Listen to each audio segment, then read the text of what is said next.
All right, here we go. So with the version 0.50.1 nightly, I was going to spend a little bit of time and show folks how to get started.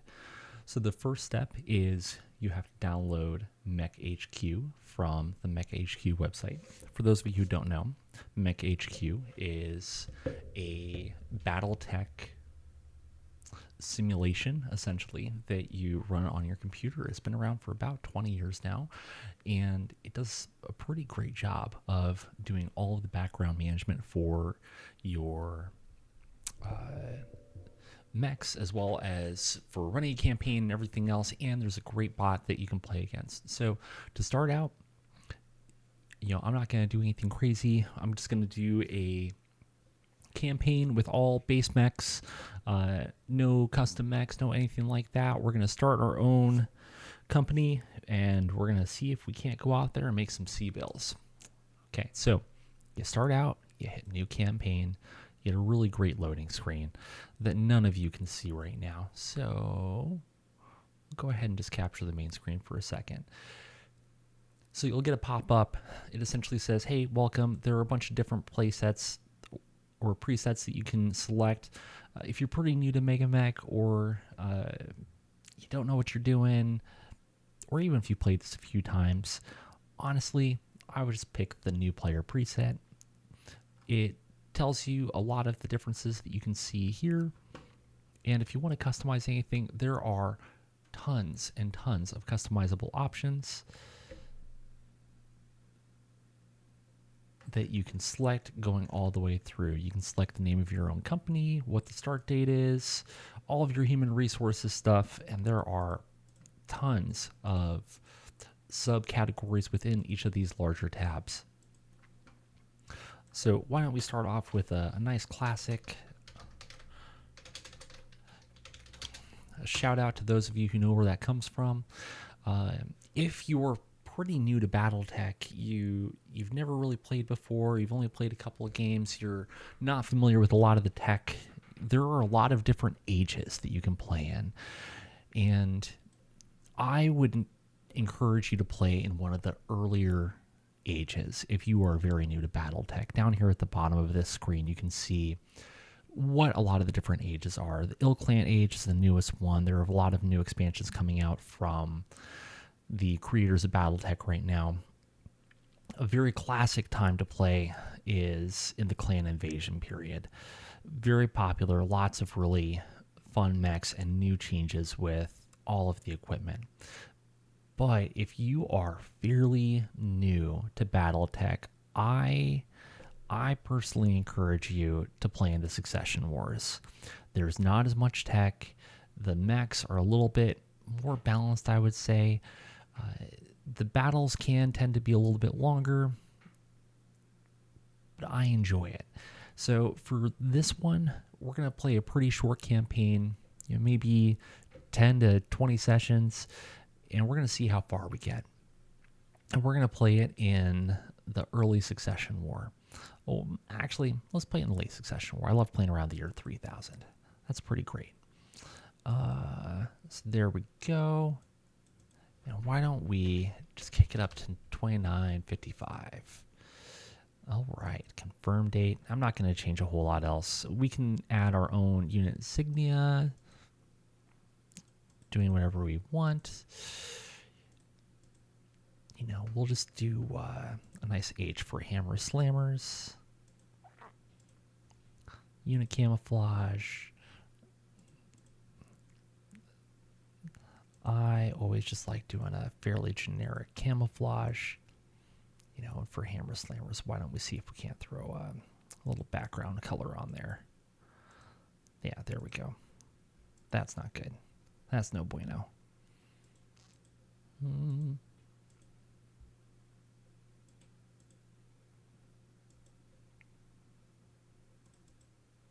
Yeah, we'll just do that. That'll be great. All right, I'm not going to change a whole lot else. I'm going to keep everything the way that the preset is otherwise. There are some things that I would normally change when I was starting a new campaign, but I think that this is a good place to start.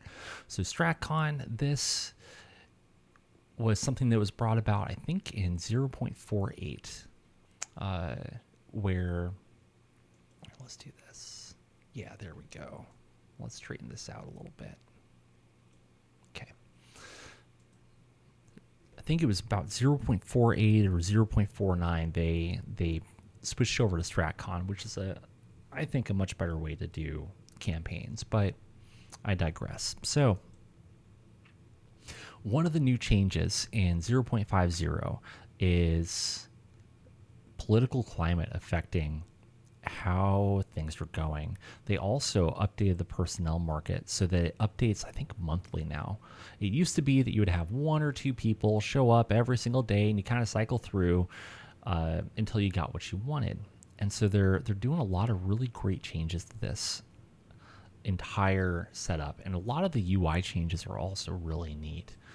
If you don't know what I'm talking about, you can download the current stable build from megamek, the megamek website, and kind of see what I'm talking about. I'm currently playing on the nightly, and so there's a possibility of this being a little unstable, but it should be fine. All right, so to get started, typically what you do, you can either do one of a few things. You can come over here and enter GM mode, and then you can give yourself a loan, or you can give yourself just a set amount of money, starting capital. If you want to make it really interesting, you can look at I think it's the campaign ops book, and there's a random generation table for how much you should start off with. But I think there's even something in here for starting capital. Yeah, starting capital. We'll hit that in just a second. If you are pretty new, you don't know exactly where to start or what to do, you can... There used to be a button for, quick start generator. So you can just go to your quick start generator, and it'll pop up with a window. Boop. Right like that. And so don't worry too much about which company generation method you're doing. You need to leave the faction on Merc. Don't worry too much about generating command lance. That just essentially generates one lance that's specifically in charge of people. And the people who run the company. Don't worry too much about the Star League gear either. This is just essentially when was the Star League around. Everything here, you can kind of leave it alone, and you don't have to do a whole lot. You may want to increase the number of mech techs that you have. I like to increase the number of admins that I have by a couple to make sure I've got enough, and then increase the number of mech techs I have by about 4 or so to make sure, once again, you got enough, and then you can hit generate. And then it's going to generate a whole bunch of windows, which, okay, great. If you're not interested in this kind of stuff, you can just say, I'm not interested in this kind of update. These kinds of windows won't be around anymore. But otherwise, you can select some options. It's going to auto-generate a lot of skill, a lot of your XP, any of your special abilities.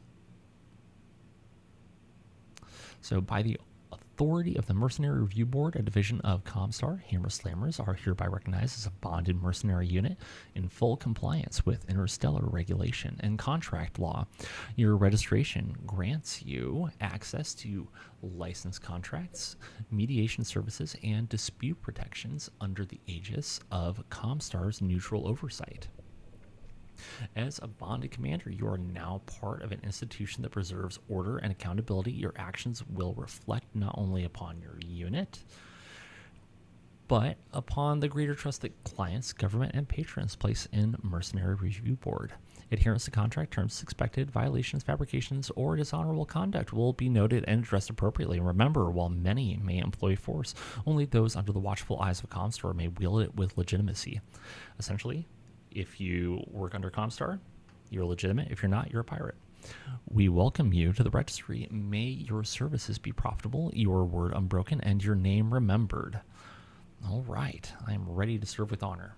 Okay, so what did we get? So now we can take a minute and we can take a look in what what mechs did we end up with? Let's find out. All right, so we've got Able Company. We've got 3 lances. Ooh, exciting times. All right, so we ended up with a Highlander, a Stalker, always a favorite, a Warhammer, and a Thunderbolt. We'll take a closer look at all these mechs in here in just a second. Here, let's go back to this. There we go.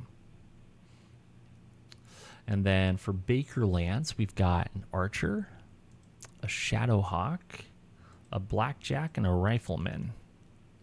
All right, and then for our Scout Lance, we have a Vulcan, a Locust, a Stinger, and an Urban Mech. Really? An Urban Mech? Womp womp. Okay. So, just a really quick overview. When you're looking at your TO&E or your table of operations and equipment, you've got the name of your pilot, what their skill is. So that first number is what their gunnery is. The second one is what their piloting ability is. And then what the mech is that they are piloting. So within BattleTech, there are a lot of different varieties of a lot of these mechs. So the Highlander, great. And then the HGN 732, that tells us what variety it is. If you want to look more into the tech manuals and everything like that, you can oftentimes see where you can find out what all the different ones are. So your Highlander, it's got an SRM-6, a Gauss rifle. Oh, interesting.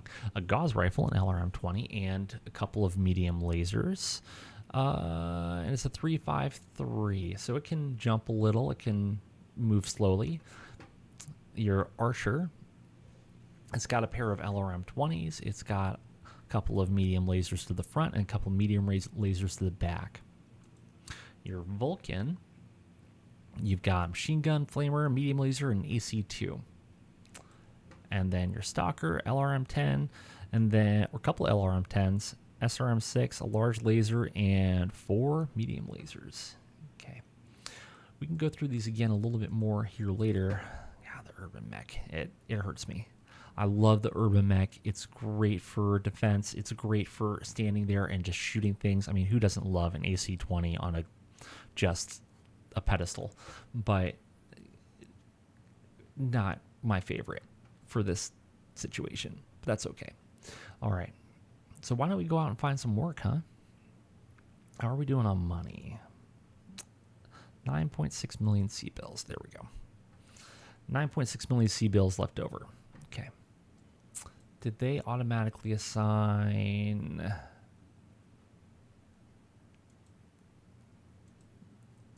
techs? Yes, they did. Okay. All right, so now we have our techs, we have our mechs, we have our support personnel. One of them just had a baby, so they're, quote, injured. I like going ahead and passing one day just to see what kind of madness happens. Oh, good. Oh, right. You have to assign your postpartum person to a doctor. Boop. Now they can recover. All right. Now let's go forward one day. Whole lot of nothing happened. This is fantastic. So up here you're going to see cargo summary in MekHQ. The whole transport capacity is kind of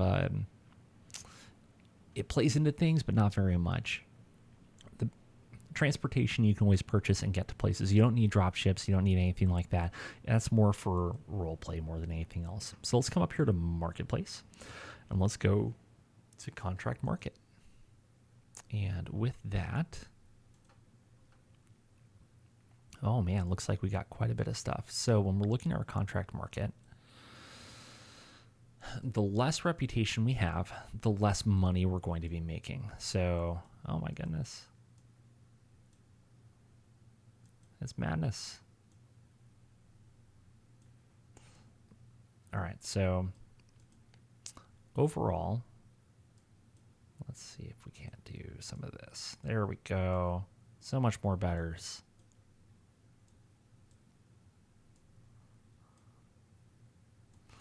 So much more betters. Okay, so there are a lot of different duty types. Cadre duty, you kind of just sit around, hang out, whatever.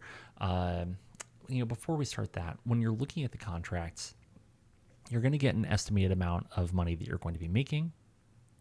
That is sometimes very accurate, sometimes very inaccurate. You can see down here on this one, we would potentially be losing 10 million C-bills. That's not quite very desirable. And then here, we'd potentially be making 6 million C-bills. Yay, we can make money. So when we're looking at these things, the first thing we can look at is up here, the number of skulls. So 2 skulls, pretty easy. 2.5 skulls, roughly equal. 3 skulls is maybe a little bit better than what we are right now. 4 skulls, significantly improved over us. 5 skulls, you're running around in like Age of War tech and the clans are invading you. Good luck, have fun, you're going to die. A lot of this stuff just has to do with who your employer is, which much more important now in 0.50, because now we have to start paying attention to kind of those political things. Mission type, relief duty. If you want to go into the README for MekHQ, it goes into what each one of these are, kind of what the expectations are, what the op tempo is, which becomes really important later on. How long does it take us to get there? How many jumps is it? What's our allies' experience? So elite is how trained the mech warriors are. And then the next one is what the quality of their equipment is. So BattleTech runs on a reverse alphabet. So you would think F, really bad equipment. Well, actually, depends on if we switch that around. Normally by default, F, really great equipment. A, terrible equipment. I need to look in the settings and see if that was reversed. I think it's here.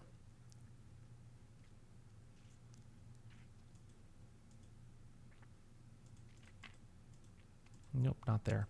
Probably campaign options.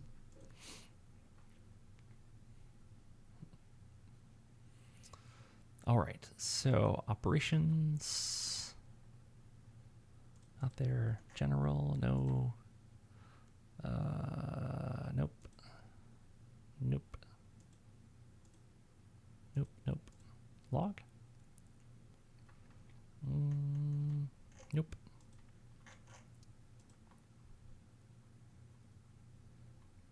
If I don't find it in a second, then we'll throw in the towel and call it good.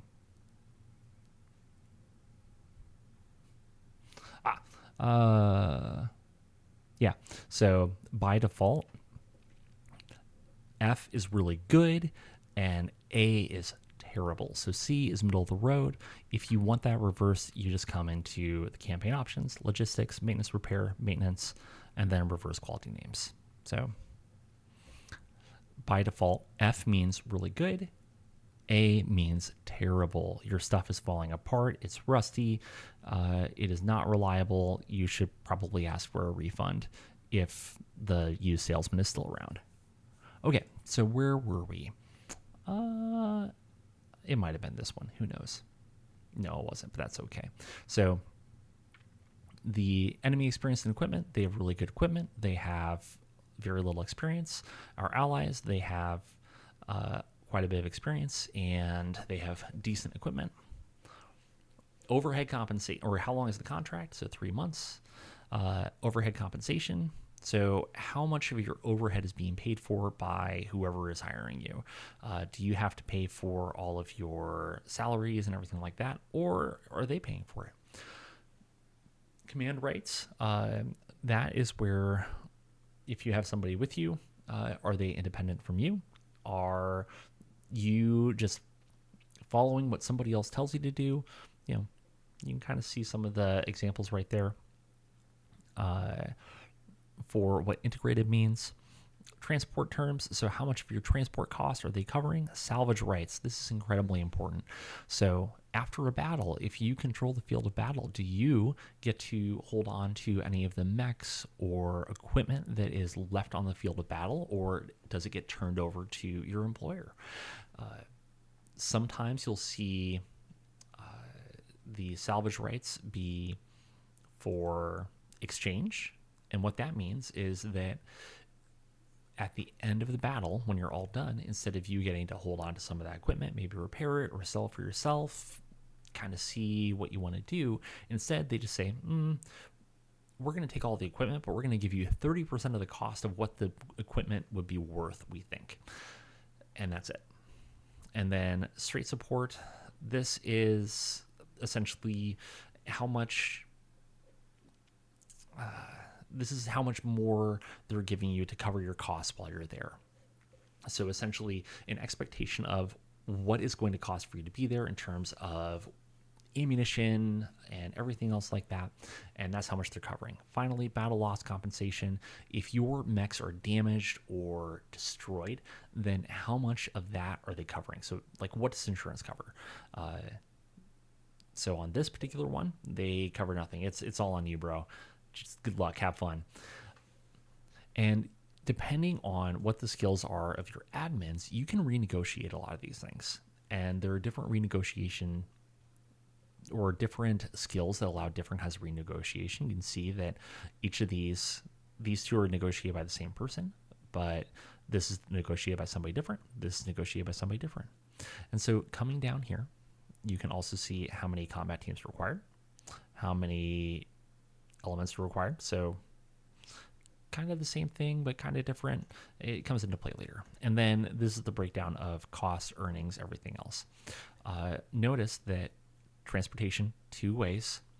You don't have to go 2 ways. You can stay there after the contract and try to find a new contract. But it depends on what kind of a world you're on. You might have to go someplace else and have some downtime and maybe do some rest, recuperation, repairs, things like that. Okay, so why don't we go ahead and find a mission? Are these all pretty much 2.5 skulls? Yeah, they're all pretty much 2.5 skulls. Full disclosure, I'm not actually very good at BattleTech, so we're going to see how this all goes. All right, so this gives me the best possibility of actually making a little bit of money. We have half of our transportation costs covered. I want to see if I can renegotiate some of these salvage rates. Nope. What about straight support? Nope. I don't know if I want to risk it. I'm not really feeling the risk. And, you can shop around a little bit on these too. So maybe, straight support, 40%, not bad. Salvage rights, 80%. Yeah, I'll take that. Okay, so suddenly we have the potential to make a lot more money with this. This contract is not nearly as long. The transit time is a little bit longer. The enemies are a little bit different. We're going against the Draconis Combine here. I think this might be the way to go. So we're going to accept this contract. All right, this is Matthew Nurachev. You're new to us, so we'll keep this simple. Follow orders, hit your marks, and maybe we'll have something to talk about next time. Plans are in place to integrate your unit into our logistics network. Surplus supplies will be redirected your way monthly, but distribution will be need-based. Frontline units with the heaviest attrition get priority. This isn't a replacement for standard procurement. However, you've got logistics vehicles. If you've got logistics vehicles you're willing to attach to the network, we can bump your priority and ensure your unit sees a larger share. Your route to the contract system has been plotted and uploaded. Tech teams are on standby to prep your forces for transport. Everything should be ready by the time you reach the staging bay. Okay, cool. Understood. All right, Captain, our employer has offered to assist our personnel in getting our equipment ready for transport. Prior to loading, all of our equipment on our TOE will be mothballed. This means ready for transport, so you're not having to do any maintenance or anything like that on there. Which it just explains. And the equipment will be unmothballed prior to arrival. So it does it automatically for you, so you don't have to worry about it. This was a really nice addition in 0.49. I think 0.49.6. Equipment outside our TNE will be unaffected. Will we be accepting their offer? Why, yes. Thank you. Our target is the Trolloc system. They've already calculated the best route, and it'll cost us 1.15 million C-bills. Yes, I'm going to decline it, and here's why. So what they were just talking about with the supplies. You can have transportation convoys that you can use to help resupply things, and you can get bonus stuff from that. You don't necessarily need to worry about it, but you can. Let's see. Whoops, wrong button. Let's take a look at the unit market really quick. So, oh, good. They started adding like dump trucks and stuff like that. So you can start looking for vehicles that can have cargo capacity. You will need a certain amount of cargo capacity in order for convoys to be able to resupply you. And so you're going to be looking for things that are in that support class. So prime mover, 10 tons, so on and so forth. Really, really nice that they're actually adding these. This was not the case before. So with that, I think we're going to have to go ahead and get a couple of cargo trucks so that we can make sure that we get resupplied. I think that's what we're going to have to do. And it's going to be expensive. And I'm not excited about that, but it's the price of doing business. So let's go ahead and get a dump truck. That seems like a very decent thing to get. Seems like it would transport things well. And then, what's the difference? Small laser, SRM4, a couple of machine guns, SRM6. Why don't we just do this one? I think that'll work fine. A couple small lasers and an SRM4, that'll be fine. All right, so there's all that. So if you were going to be very strict with everything, you would then have to go to your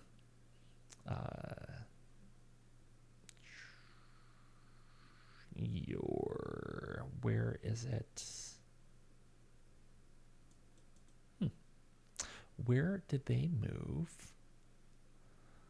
the personnel? That's interesting. Personnel market. There we go. That's interesting.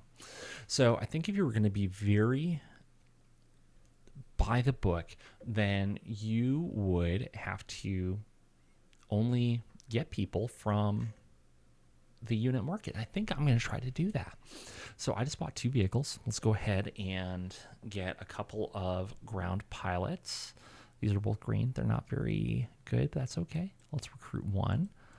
And then let's recruit V-Guard McAuliffe. Yeah, you look like you know what you're doing.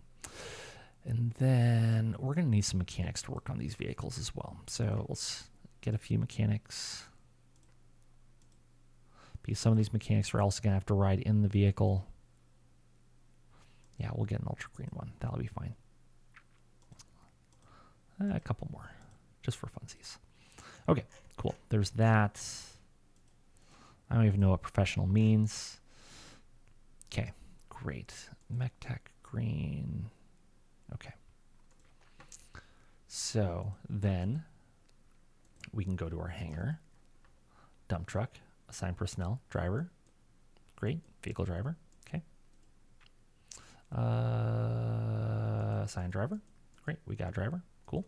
And then let's go ahead and assign a tech. One of those. Let's go ahead and assign a tech. One of those. And now all we have to do is we have to establish a logistics company.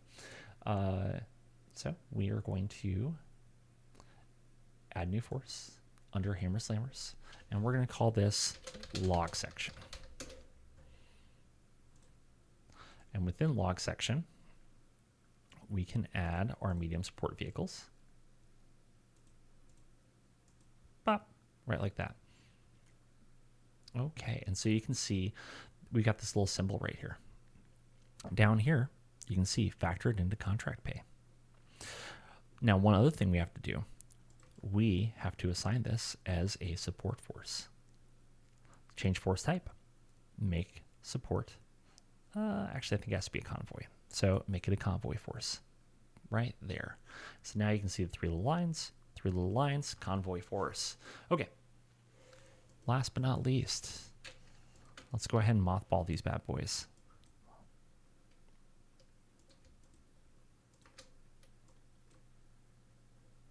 Probably have to go forward a day. They're mothballing. Go forward a day. Oh my goodness, they're slow. Okay, cool. Now, let's go to our contract. Let's see what's happening.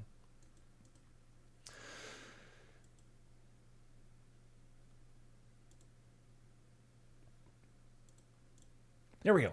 Okay, so location. I just always go to my briefing room, find location, hit Trolloc Prime, or whatever the place is. We can zoom out and we can see, okay, we're all the way down here. Trolloc Prime, up here. Oh, let's do this. There we go. So then, calculate a jump path, 1.158 million C-bills, and begin transit. All right. Now, all we have to do is spend 58.31 days. We could sit here and just click, click, click, click, click, click, click on advanced day. Or what I would recommend doing is you advance to the next month. So you just click on advance multiple days, new month, and then voila, it will take you to the next month.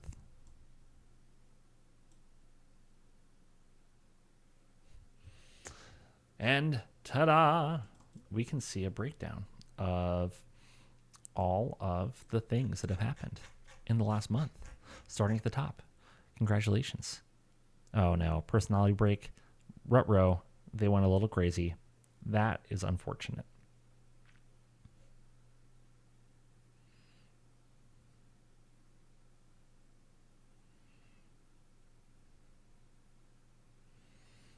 All right. And then we did a little bit of jumping, a little bit of... Great, somebody else had a personality break. Another person had a personality break. Man, people are going crazy. Is it the same person? It is. The same person is going crazy over and over and over. Oh, good. This is good. Let's take a minute. Let's look at the unit market. What new units are on the market? So I would really like to get something to replace that urban mech. I don't have very much money. I've got 12.3 million C-bills. But it's enough. I should be able to, I hope, get a new mech. Oh, I love me a hunchback.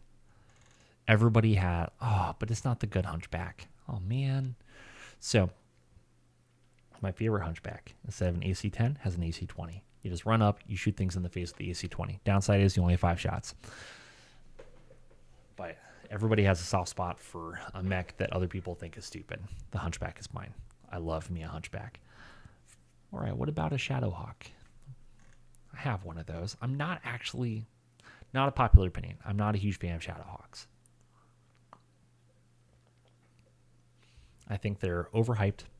And I think that it's difficult to really do a lot. I think they try to do everything and they don't do anything well. Rifleman. Ooh. It's the one with 2 PPCs. I like that. That's nice. Okay. Let's take a look. So movement 4-6. So it can walk 4, it can jump 6. It's got 16 heat sinks, so it can do a decent amount of sinking. It's got... This thing is a glass cannon. You've got a whole whopping 22 armor on the front with 16 internal structure on the center torso. The rear has a whopping 4 armor. Right torso is at 15. Left torso is at 15. Like this thing, if it gets close, if the enemy sneezes on it, then it falls apart. And you're losing bits of your torso. But at the same time, who doesn't love a couple of PPCs? I don't know. That's tempting, man. A Whitworth. So you got a medium mech. It's got a lot of missiles. That's what it's there for. It's a 4.64, so it can jump around. It can hop. It has 10 heat sinks. The downside is that if you walk and dump your LRMs, you're okay. If you walk and dump your medium lasers, you're okay. You can't do much more than that, though. It's not a terrible one, though. Maybe we'll do that. That might be fine. And then you got Centurion. It's 4.6, 10 heat sinks, AC 10, LRM 10. I actually don't hate Centurions. They're kind of fun. I'm tempted to get a couple of them. Now, the downside is the Whitworth and the Centurion. Those are both in the black market. And the black market, as you can see down here, potentially brand new units, which come with the risk of being swindled. They're going to steal your money, bro. It's how it goes. They're going to steal your money. And you're not going to get it back. And then you're going to be really sad. Now, it might be worth the risk to spend $1.7 million. That's recoverable. But if I was spending like $5 million, $6 million, $10 million, no way. No way. I think I'm probably going to regret this. But I think I'm going to try to get the Whitworth. And if I get swindled, I'm just going to get the Rifleman and call it a day. That way I can keep the Urban Mech mothballed for when I need it for a rainy day. Yeah. Okay. What do you think is going to happen? Hold on. Let's look. Oh, we actually got it. Huh. We didn't get swindled. So we got that at 60% of the regular price, which is pretty great. So we can just mothball that until we get there. Oh, good. I have a couple of veterans. Okay, great. We'll advance one day. And voila. That's it. All right, command center. Let's go ahead and advance to the new month.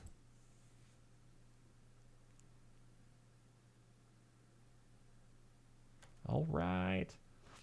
So my same person is still going. Whoops. Oh, man. I'm sorry. You guys probably couldn't see that entire window. I am really sorry about that. I'm just gonna keep this on the main screen capture for right now, and then we'll figure out a better way of doing this for the next time. So my person who's going crazy is still going crazy. We're still jumping. My person is still crazy. We're still jumping. They're still crazy. Who is this person? What do they do? They're a MekTech. Of course, they're one of my veteran MekTechs. That just makes sense. Okay, cool. They are still thinking everybody's out to get them. Okay. All right. We paid everybody, and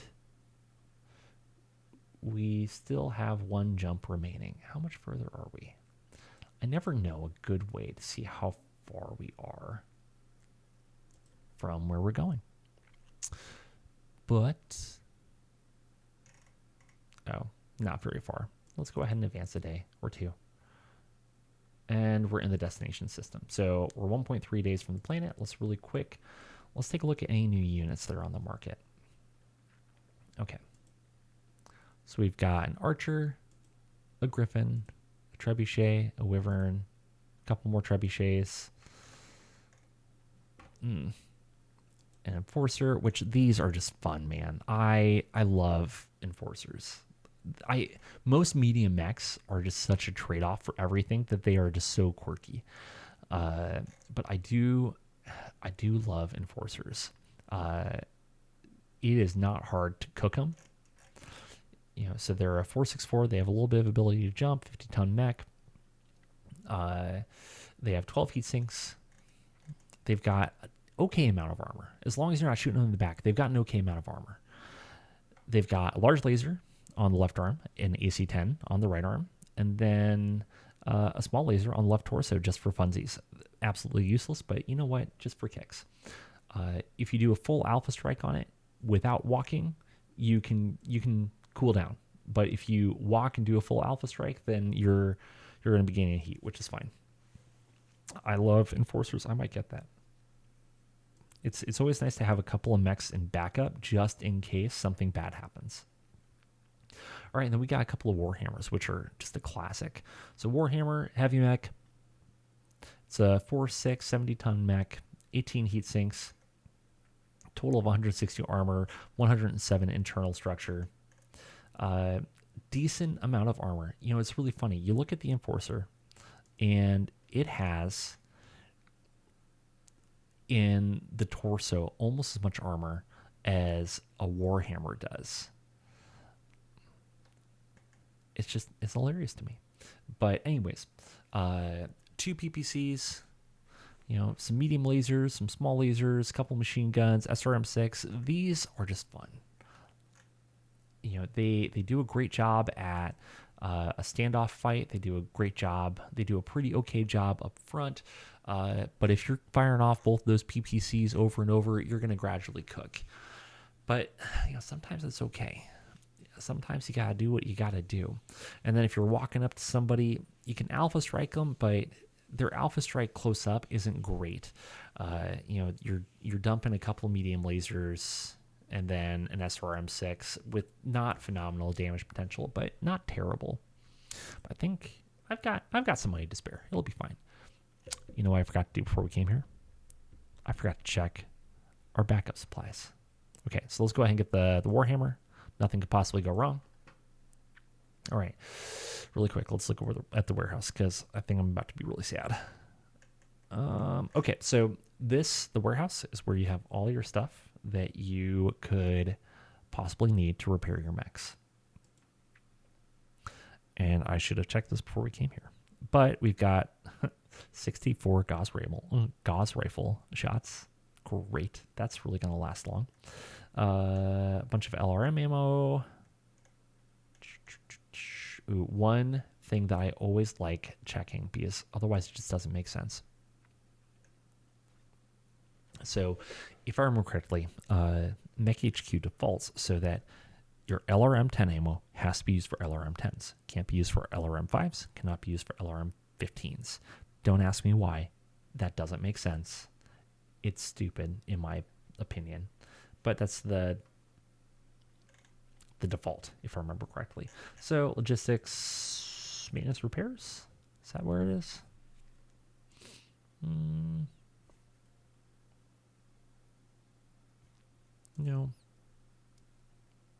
No.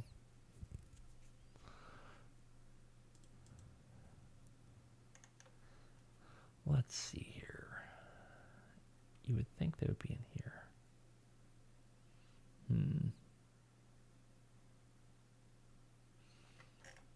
Yeah, and this is what's rough.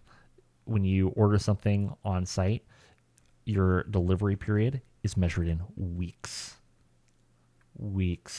So, that mech lost an arm and you really like it and you want to take it out for, play a little game of baseball or something. No, you can't do it.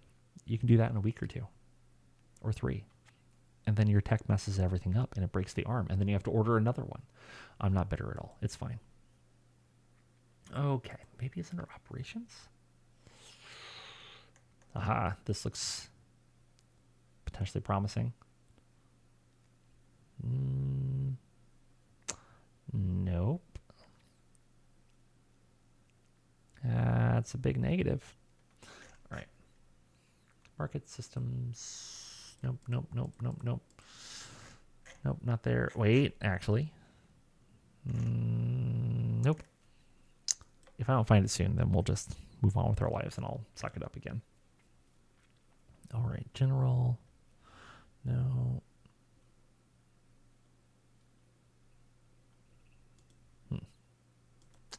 It would make sense for the spinner logistics.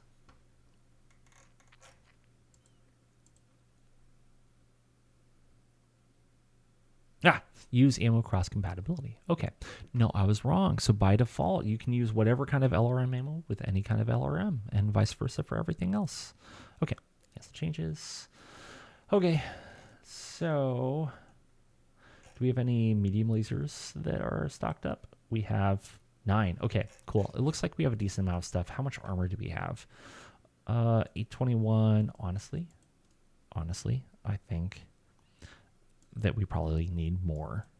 We need more because I go through armor. I'm like I said, I'm not very good at this game. I go through armor. We're gonna get 600 more. 600 armor. That might be enough. Maybe. Ferrofibrous. I think that we need to double that. And that's going to be expensive. And that hurts my soul. Okay, so whenever you buy stuff, you're going to have to make rolls for it. So ferrofibrous, we're not getting that. It's just not going to happen. For the IS standard armor or inner sphere standard armor, we have to roll a 4 or better every time, which is fine. That's okay. Okay. Ooh, that's no bueno. Okay. JK. We're going to remove all this. Remove that. We'll suck it up. It's going to be fine. And then I need to put text on things because, reasons. Warhammer. Assign person, tech. Any old tech will do for now. Advance. And then 0.31 days from planet. Advance. Okay. And then everybody gets activated. We just need to take a couple other things out of mothballs.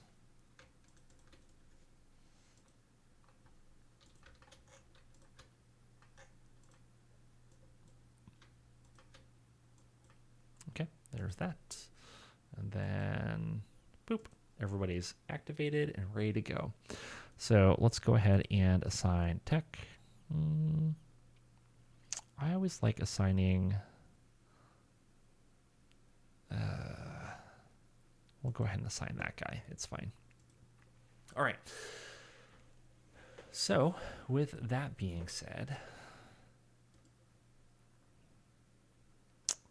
how many people am I missing for this crew? I feel like, yeah, we're missing a gunner and we're missing 1 crew. So assign. We need to assign crew. And I forgot to buy gunners. So we need 1 gunner for this guy. And we don't need a gunner for that guy. So I'm looking over here at crew needs, and that's how we're figuring out what we need. So personnel, I vaguely remember us having a couple of mechanics.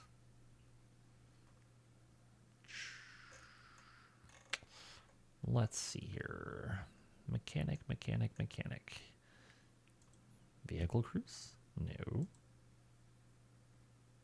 Techs. Okay. So let's assign you as a crew member to the dump truck. Yeah, that seems like where you want to go. All right, and we'll assign you as a crew member to that one. Does anybody have gunnery? It would be great if somebody had gunnery. That way I don't have to buy a gunner. Or does somebody... I don't know. Can I teach you? Can I teach you how to do the things? You want me to teach you how to do... No, you need 10 XP. Womp womp. Okay. Let's look at personnel marker. Oh, no. No. Okay. That's fine. Everything is fine here. Everything's fine.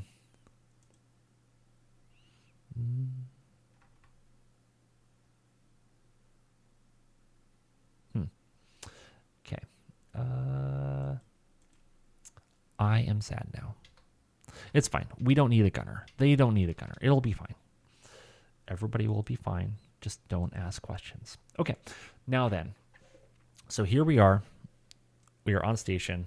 So let's go ahead and read our scenario. So each scenario represents a strategic opportunity identified by Allied Command, either to advance your goals or stop the enemy from achieving theirs. Don't try to complete every scenario. You'll quickly run out of resources. It's your job to choose when and where to fight. You must decide whether to engage or ignore each scenario to refuse an engagement.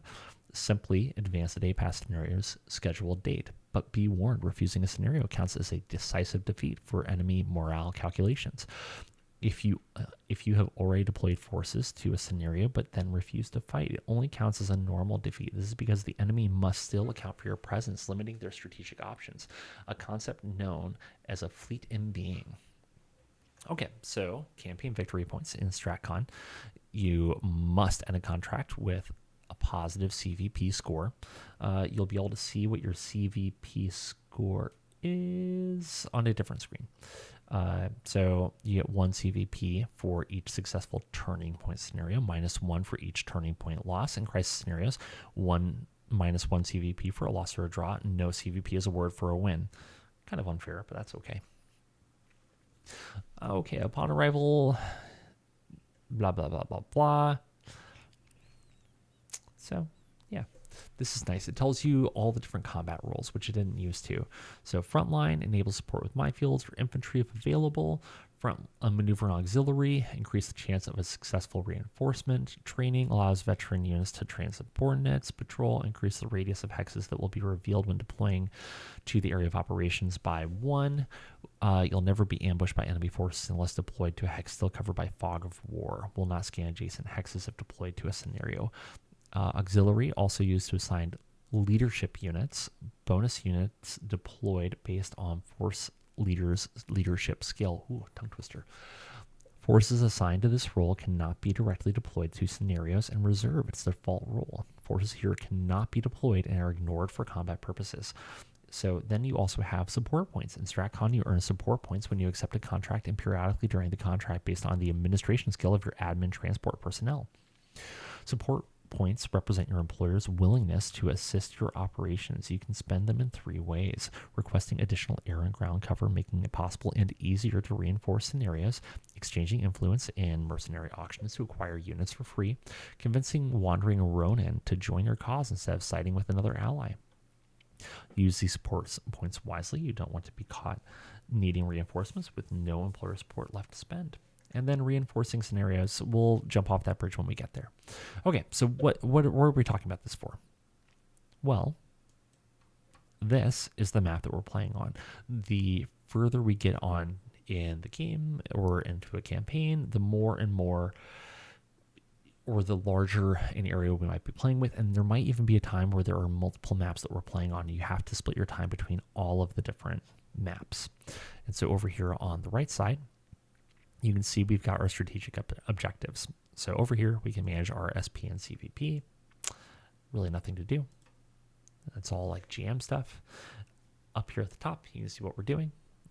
You can see campaign victory points. We are currently at 0. Support points, we have 1. Deployment period, 3 days. So what does that mean? So every time we deploy forces, they are on the map and not able to be used for 3 days. All right, so our strategic objectives. We have completed 1 of 3. So locate and capture or destroy designated facility. We have not found that yet. Maintain control of designated facility until the end of contract at 0000 on Sector 0. So this whole thing is Sector 0. The location or the facility, 0000. All right, and then maintain campaign victory point count above 0 by completing turning point scenarios. Currently failing that, but that's okay. All right, so let's go ahead and make sure that we have everything set up and ready to go. So our order of battle: first, get rid of the urban mech. No.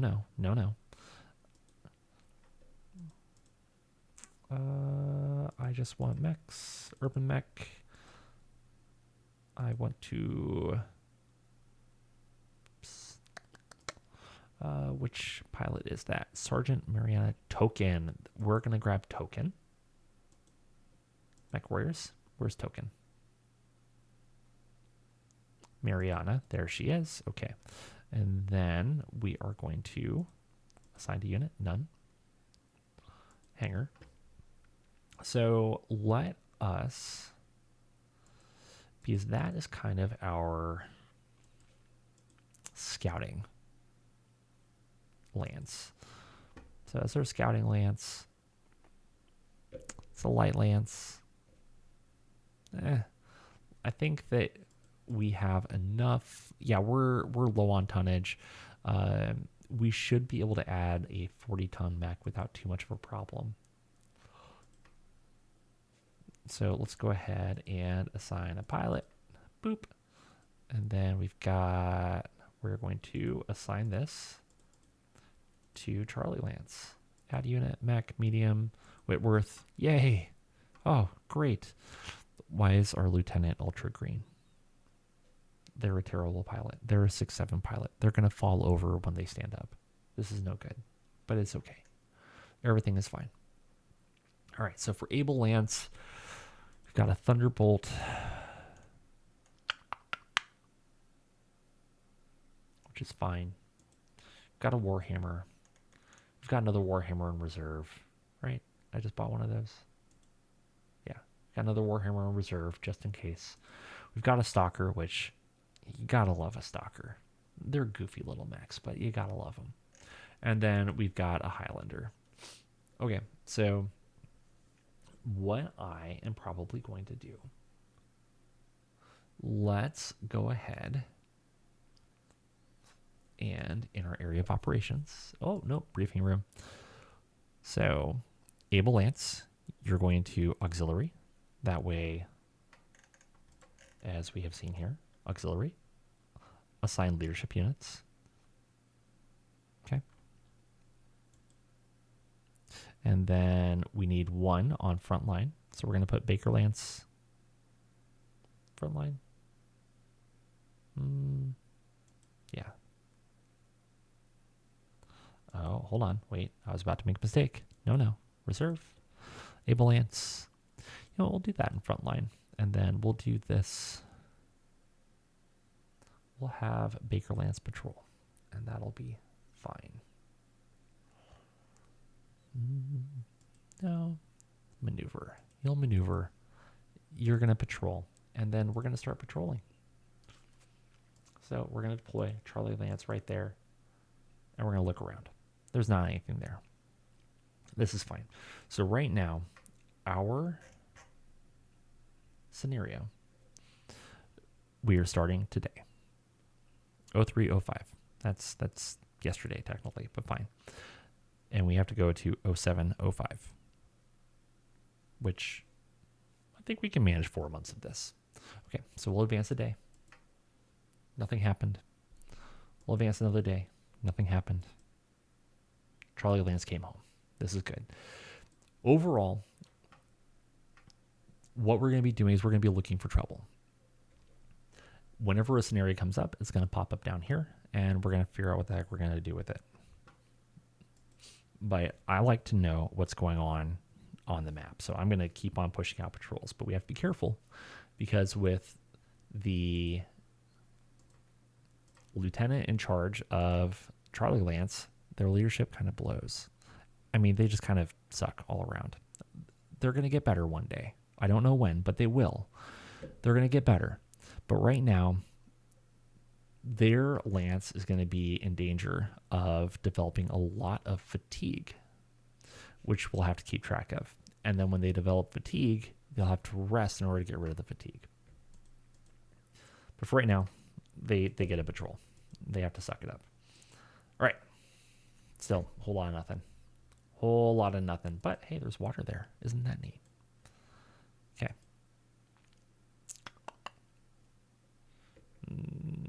Oh, that blows. I can only have one support point. It sucks having a brand new company. All right. And then they did some maintenance. Oh, no. I think that... Huh. That's interesting. I think there is a bug that I have to report, because this is supposed to be defaulted the other way around. That's okay. We'll report that. We'll advance one more day, and Charlie Lance comes home again. Yay. Still a whole lot of nothing, which I'm okay with. Easy money. It sucks when you're not in fights because you don't get the training and you don't get the salvage, but at the same time, it's easy money. I'm not going to say no to easy money. Let's go ahead and push Charlie Lance out again. Oh, convoy raid. Neato. Here we go. So what do we got? Oh, and it's a turning point. Turning point, you don't want to turn that down. Okay, so as a reminder, turning points are someplace. There we go. Turning points are essentially just like really critical missions that we have to do. So, turning point scenarios to fulfill contract conditions. Remember this. Okay, so what do we have? We have a convoy raid. An enemy supply convoy is on the move, and this is our chance to cripple their logistics. Your mission is to intercept and raid the convoy before it can escape the engagement zone. These supplies are vital to the enemy's war effort, and every truck or transport we eliminate weakens their ability to fight. Speed and aggression will be key. Hit them hard, hit them fast, and get out before their reinforcements arrive. Your primary objective is to prevent at least 50% of the convoy from reaching the far side of the engagement zone, disrupt their formation, destroy their transports, and force them to abandon their mission. If their escort force proves too formidable, you have an alternative route to success. Destroy at least 50% of the convoy's escorts to force the remaining defenders to surrender.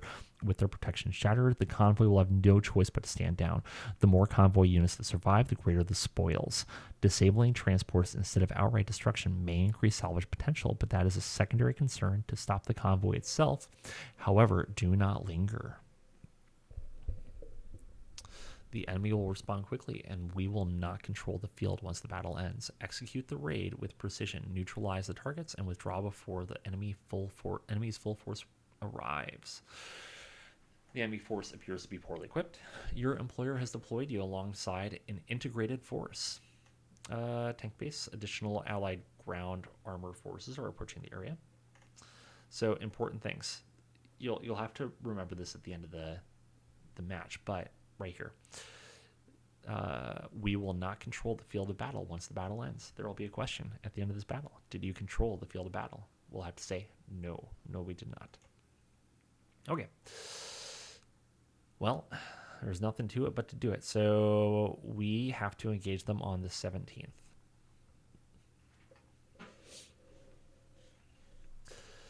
So let's go ahead and advance a couple of days here. I think I'm trying to decide, because this, let's take a look to see what they have.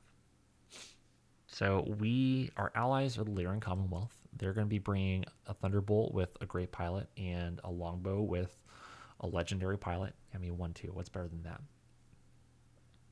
And then our enemy, they're going to be bringing along a Banshee and a Phoenix Hawk with average pilots, 3-4, very average.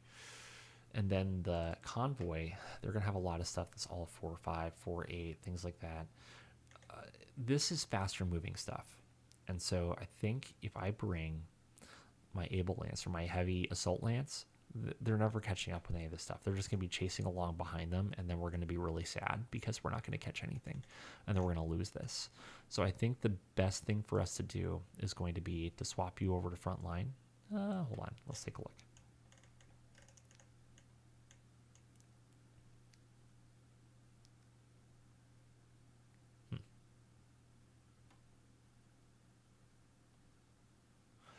It shouldn't really matter. So we can keep you with maneuver. And we can probably go ahead and deploy Baker Lance into this area. And now what we have is the commander's leadership allows the deployment of additional auxiliary units. Choose from the list below. So I can take a Locust with the 4-4 pilot or my Stinger with the 6-6 pilot. I'm taking the 4-4 pilot. You can't stop me. And that'll be really nice because Locust will be nice, fast, it can catch up with a lot of stuff, and it can distract the enemy forces as well. So there we go. Advance the day. 1, 2. I think that this was supposed to go ahead and start, but that's okay. Advance the day. One more day. Okay. There we go. So we've got Baker Lance and then the Locust. Let's go ahead and get it started. All right. An enemy supply convoy is on the move, and this is our chance to cripple logistics. Your mission is to intercept and raid the convoy before it can escape the engagement zone. These supplies are vital to the enemy's war effort, and every truck or transport we eliminate weakens their ability to fight. Speed and aggression will be key. Hit them hard, hit them fast, and get out before their reinforcements arrive. Your primary objective is to prevent at least 50% of the convoy. We already read all of this. So, commence drop. All right. Kill. And then we wait for megamek to open up. So, for those of you who don't know, MekHQ is an entire suite, essentially, of different programs. Why is megamek not opening? There it is. Haha. All right. So this is the loading screen for megamek. We can see our forces at the top. So I've got my archer, shadowhawk, blackjack, rifleman, and the adorable little locust.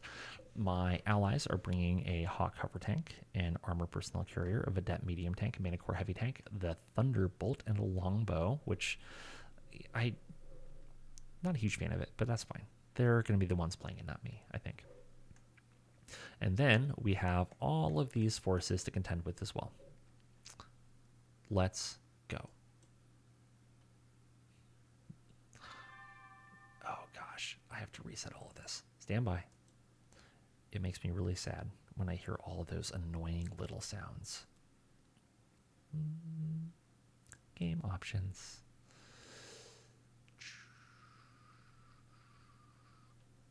Not game options. It should be client settings. Haha. Audio. Mute chat notification. Mute other turn notification. Much more betters. Setting up a new version of megamek is always annoying the first time, but that's okay. All right. So we got our player list, round report. Burp. Okay. So this is where megamek is great, and it does all of the back-end work for us. You know, normally if you're playing BattleTech on a tabletop, you are rolling dice for all of this, which can be a lot of fun. But a single round of BattleTech, 4-on-4 mechs. So 4 mechs versus 4 mechs, you're going to be, it's like 1 hour per round. It can get a little tedious. As you can see, we might have a small advantage in BV or battle value, but we'll see what happens. I think that we're going to struggle a little bit with maneuverability here. Okay, done. Oh my gosh. Why? Why? Why are you still making sounds?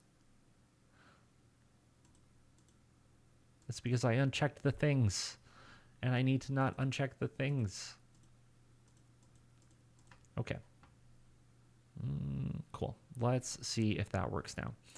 So minimap. Bum, bum, bum, bum. Oh, good. We start center. I should have checked that before. So let's see if I can't make you bigger one more time. Boop. I'll throw you right there. I'll throw you right there for now. All right. Where do we want to start? So my archer can't jump. Probably putting it on an island in the middle of a swamp is not a great idea. And all of their forces are going to be coming from the south. So trying to prepare something from there so that we can attack them would be idealist. And so that we can dump a whole bunch of LRM 20s onto them as well. So why don't we just go ahead? Yes, I am aware. So we're going to throw my archer right there. Turn. Look that way.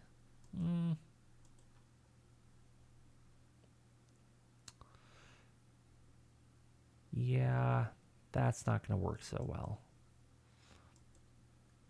That might work okay-ish. Not really. I don't like any of this. That might work. Okay. Yes, that is much more betters. That is much more betters. We'll just do that, and then we can move up to it. Okay, there's that.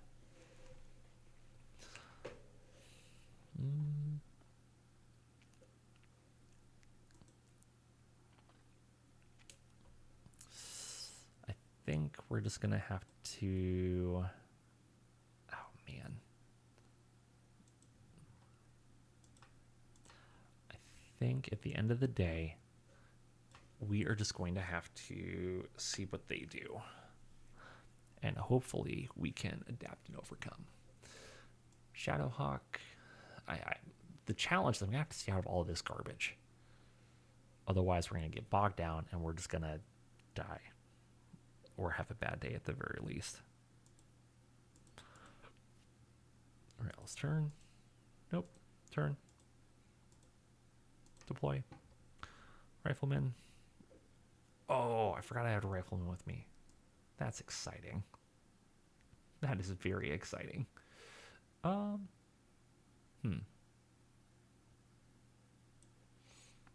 Yeah, I think you can go here. And you're just going to have to step into position. And my locust, oops. I think the smart move is for my locust to come down here. And you can run into position later. Okay. So we won initiative.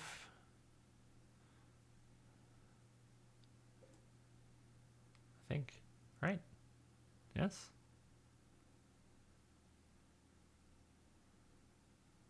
No, we lost initiative. That's unfortunate. Okay, here we go.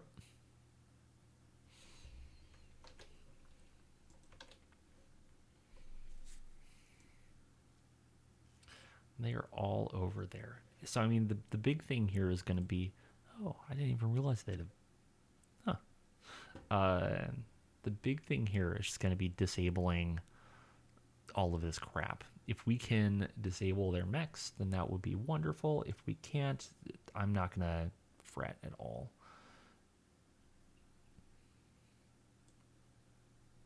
But we're just going to let the locust chill there for this turn.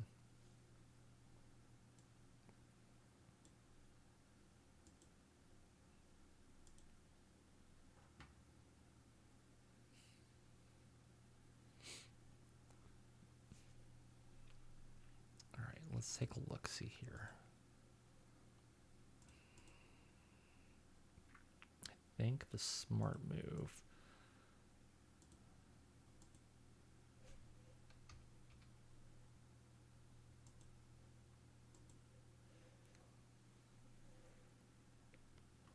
I know another thing I like.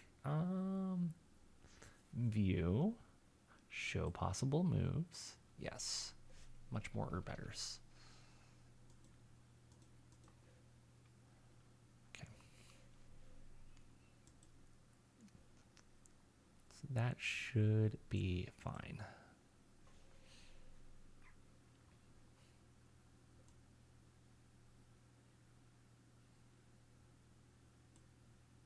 It's probably a bad idea, but I think we just need to let my blackjack chill. And then my rifleman can move up too. Okay, great. Armored personnel carrier makes a piloting skill check to avoid being bogged down. Fails. Gets bogged down. Failed to flee. All right. And then Parfait made his piloting skill check and then made another piloting skill roll. So off to a good start. Let's see here. Why don't we? So LRMs, 9 to hit on Parfait. I think that we kind of gotta fire. All right, that'll put me 3 over on heat, but that'll be fine. Done firing. All right, so let's go ahead and AC5. Oh, it hurts. It hurts. I hate having bad pilots. What are you? Yeah, you're a 5-4. Aaron Stone, yeah, it's free. So this is megamek. It is an open source, essentially version of BattleTech, which is a tabletop game that's been around since the 80s. Whoops. So if you just Google megamek, which you can see up here at the very top, that's how you spell it, then you can read all about it. They also have a very active Discord channel where you can ask all sorts of questions. I definitely recommend that you,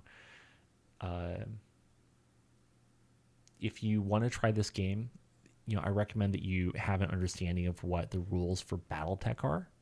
And so I would recommend that you Google BattleTech and just kind of see what that's about. And then you can try it out a little bit. Otherwise, you're going to be a little bit lost in the sauce if you first start playing this. There are also some other really great streamers out there who you can watch as well to kind of see how it goes. But this video will also be available on YouTube, and so you can kind of see it as for how do you start a campaign. Thanks for joining us today. All right, now then, yeah, no, can't hit anything. Womp womp, sad day. Thank you, I appreciate it. So we're just gonna skip. Thank you, Aaron. All right, next up, we have a blackjack. I don't think we're gonna be getting the VTOL.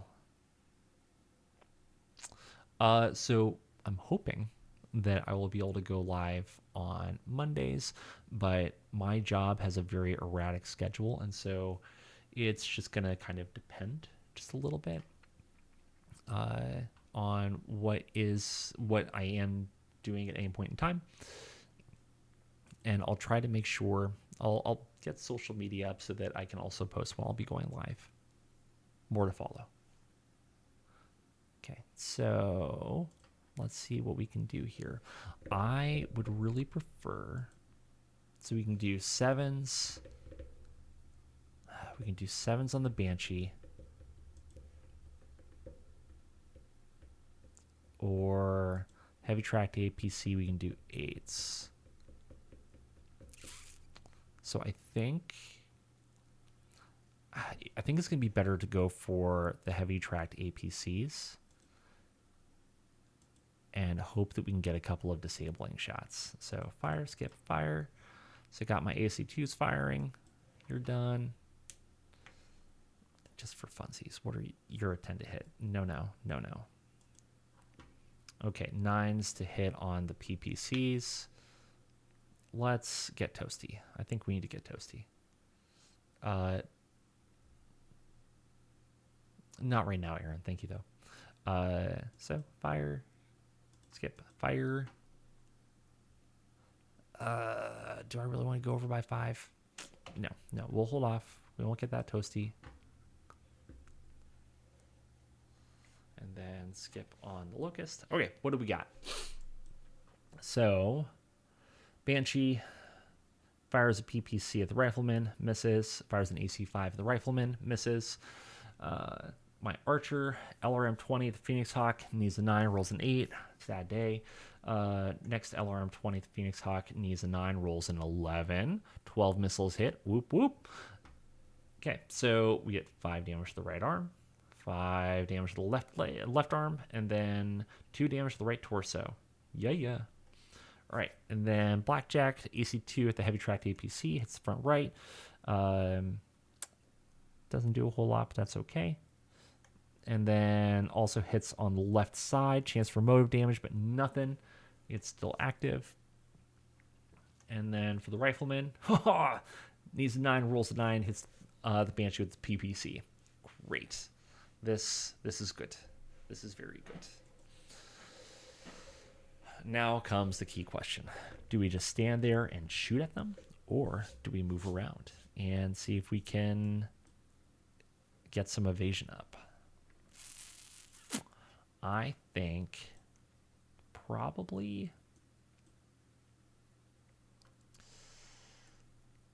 the right answer here. So let's get the locust. I think the locust has to make a mad dash. I think that's the right answer. The locust has to make a mad dash. And it's not going to like it. It's going to be pretty unhappy about this, actually. Because I think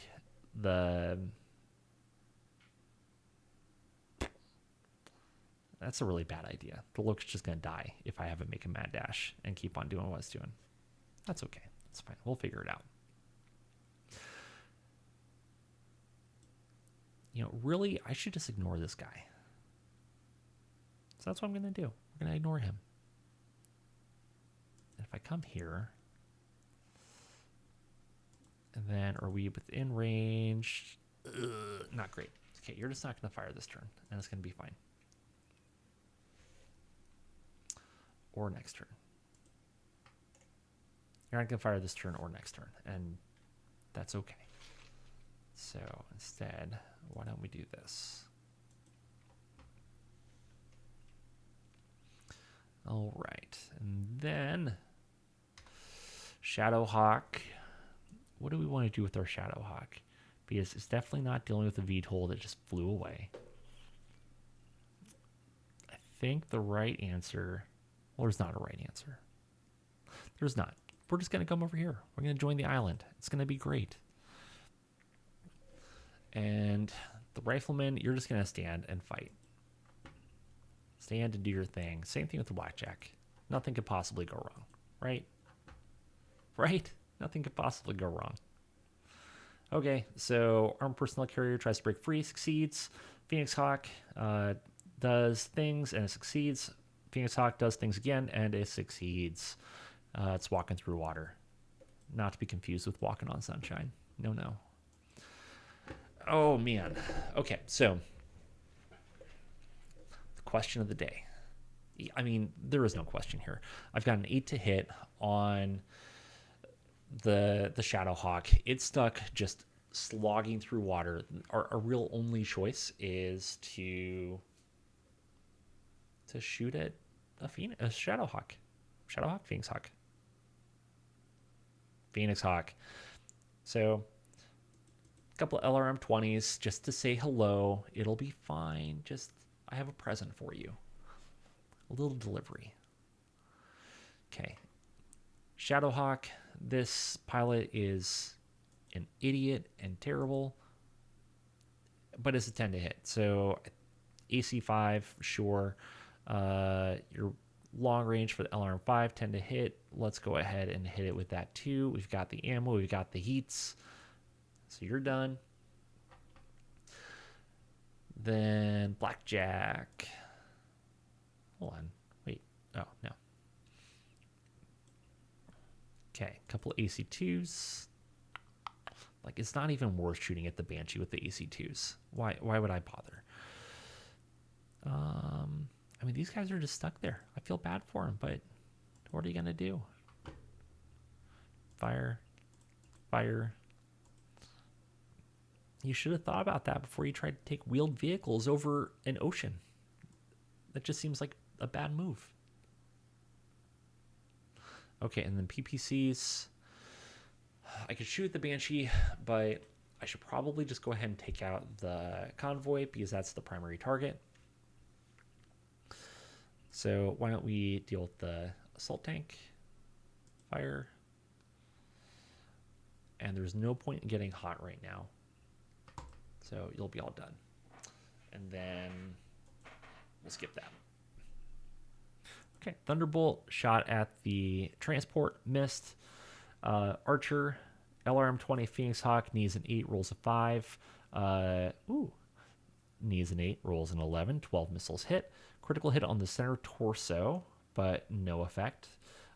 Left torso, right torso, we're working on it. They're taking damage, it's fine. Shadowhawk, AC 5 at the tracked APC, nothing. LRM 5 takes critical to the front, kills the crew. Yes. Okay, that's one down. Banshee fires a PPC at the Archer, misses, fires an AC 5, and it hits on the right torso. Womp womp. Blackjack. Both the ACTs miss. Cool. Cool. PPC at the scout tank misses. And then Phoenix Hawk fires a large laser at the Archer, and it misses. Gotta love green crews.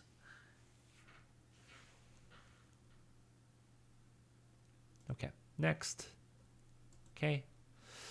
And we essentially lost initiative.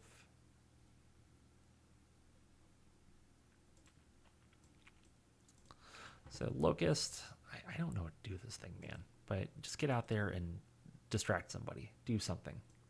Do better. Okay, so, if we can keep the terrain between us and the Banshee, we should be able to bring the Archer up and cause problems for this Phoenix Hawk. And if we go there, then we should maybe have partial cover. Maybe. But if we do that... No, if we do that, then we're not going to have a shot on the Phoenix Hawk. It's fine. We'll run. Run.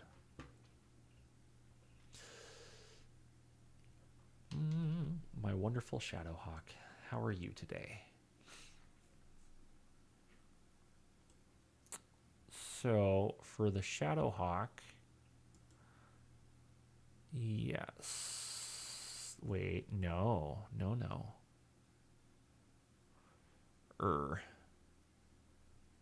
Less than ideal. All of this is very much less than ideal. But if I come here, then I should have... I have nothing. There is nothing. I have no cover. We're just going to stand out there in front of God and everybody and hope that they don't shoot us.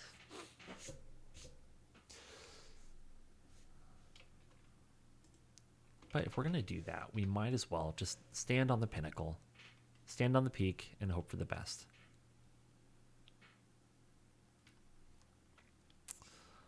All right, so my rifleman, you know, I think the right move is I think the rifleman has to get warm and shoot at the Banshee and just exchange blows with the Banshee for a while hopefully the Blackjack can disable some of the vehicles.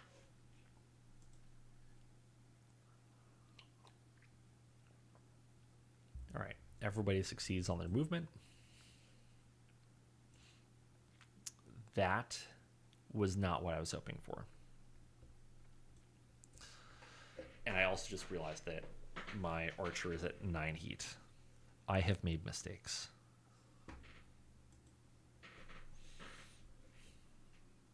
I have made many a mistake.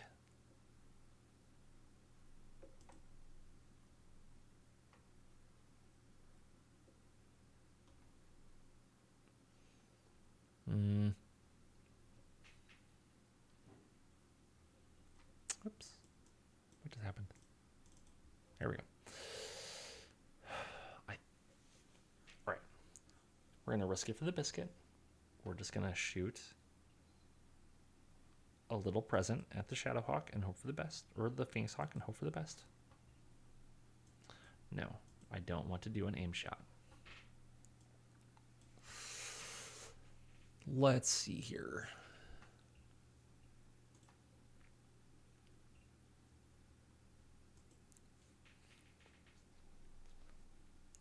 Well, why don't we send some presents to the Banshee? Maybe he'll accept them.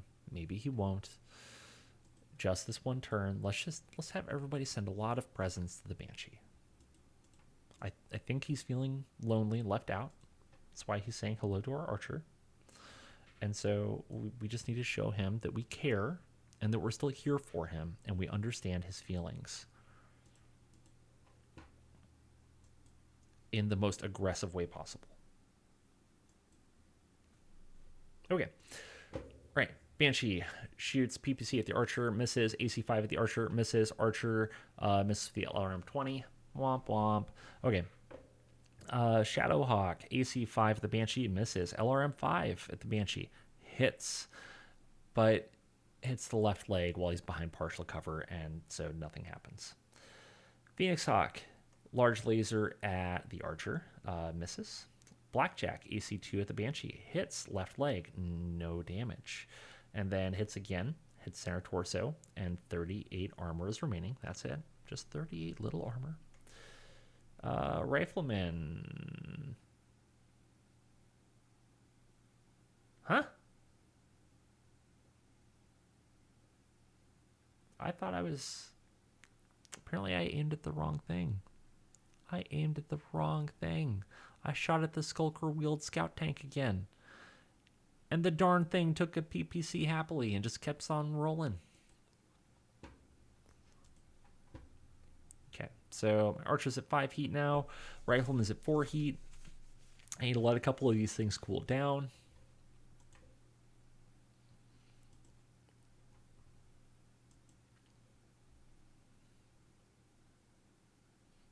right. With that all being said and done, we are going to back the truck up.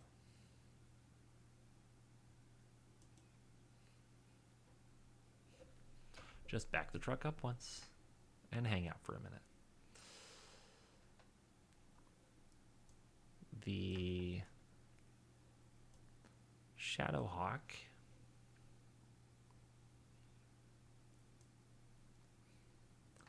let's go ahead and get him into some cover.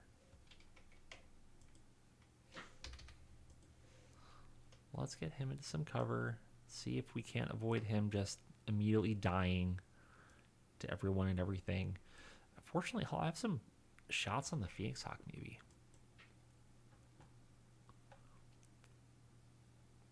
I really wish my allies could figure out how to move. It would be great if they could figure out how to move. All right, my Vulcan, I think I really do. I have to risk it for the biscuit. So we're gonna make a mad dash across, and then we're gonna strike and go south. And I am hopeful. So what all do we have down here still? So we have an APC with a machine gun. We have the Skulker tank with a couple of machine guns and an APC with a couple of machine guns. And that's it. The heavy tracked APC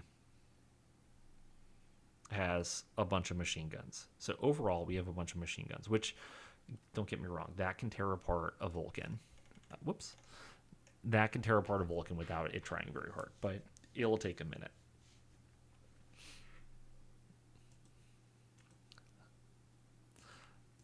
So we're just going to have the rifleman and the blackjack just chill, cool, calm, cool, collected. It'll be fine.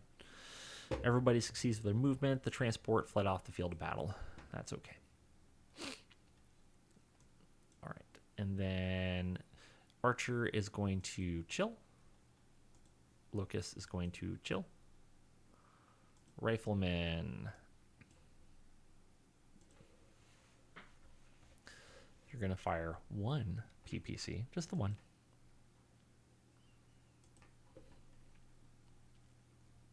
Shadowhawk.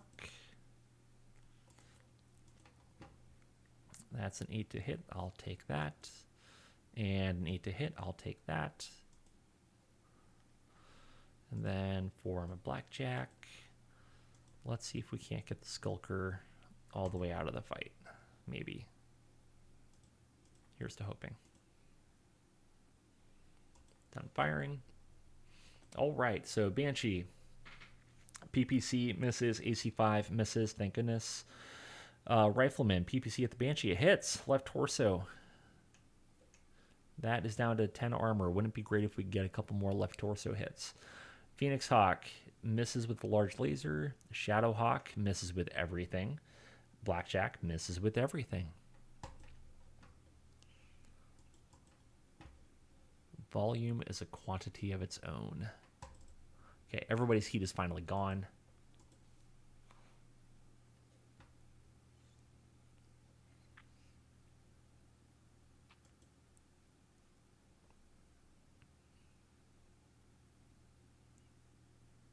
Yeah, let's just do that. The Shadowhawk, I think I might keep him right where he is. Well, first, why don't we move the Locust? Let's move the Locust. Let's see if the Locust gets trapped.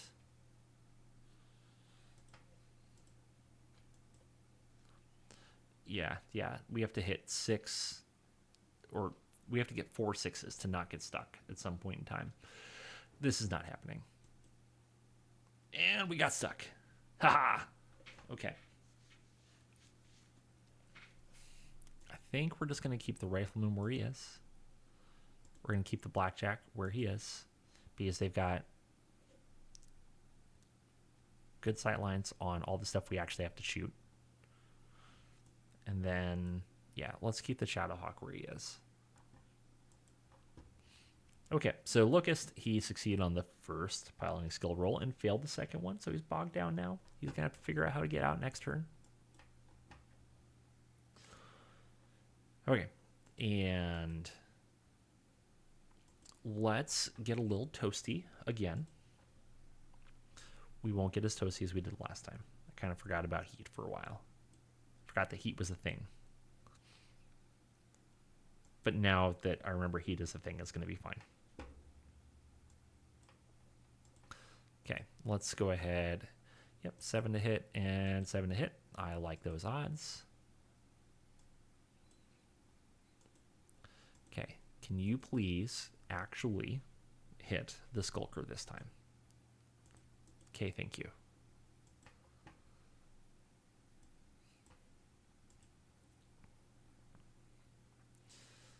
And you're shooting at the right thing this time. So you're shooting the Banshee, and let's get a little toasty this time around. And you hang out, bud. You just hang out right there, Mr. Meat Hook. All right, so the Archer. Oh, good deal. So hits with the first LRM 20, 12 missiles hit. The first 5 run into cover. The second 5 hit the center torso, and then 2 to the right arm. And then we have another 12 missiles hit. Fortunately, all this stuff actually hits, which means that he took, let's see here, in my math, oh, that's 19 damage. We'll see if we hit with the Shadowhawk at all, but he's got some more damage. The right torso, and left torso. For the Banshee, oh no. That poor little Locust. Oh. A PPC to the right arm. There's not much of that left. But at least he missed with the AC5. Locust kind of did his job, so that's okay. Shadowhawk, good. AC5 hits and hits the head. So the pilot takes 1 point of damage. LRM5 also hits on the left torso. This means the Phoenix Hawk took greater than 20 damage. He'll have to make a piloting roll. Blackjack misses everything. Phoenix Hawk misses. Rifleman, of course, misses. Piloting roll succeeds. Okay.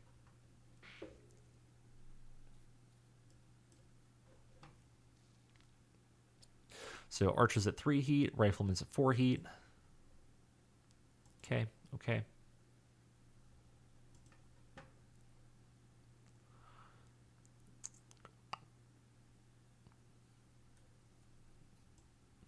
Oh, good. We had some reinforcements arrive finally.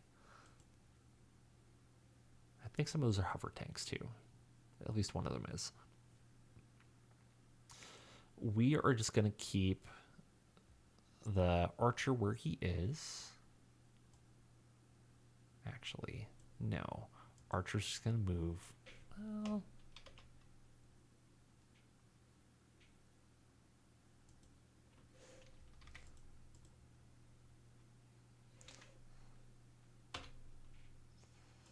yeah, we'll do that.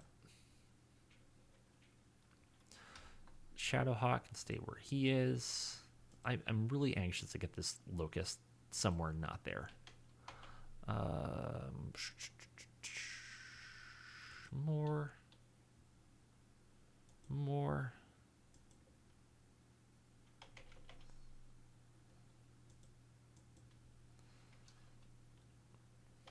Oh, right, because he would have had to succeed on his skill check, and he must have already failed. Okay. And you hang out, and you hang out. Failed. That's why we're still stuck. Okay. Just out of range of medium lasers. So single LRM 20 should be sufficient.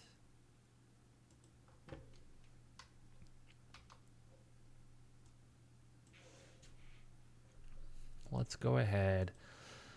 I like what you did with the AC5 and the LRM5. That was nice. You can do that again. Blackjack, it would be great if you would hit something. Literally anything.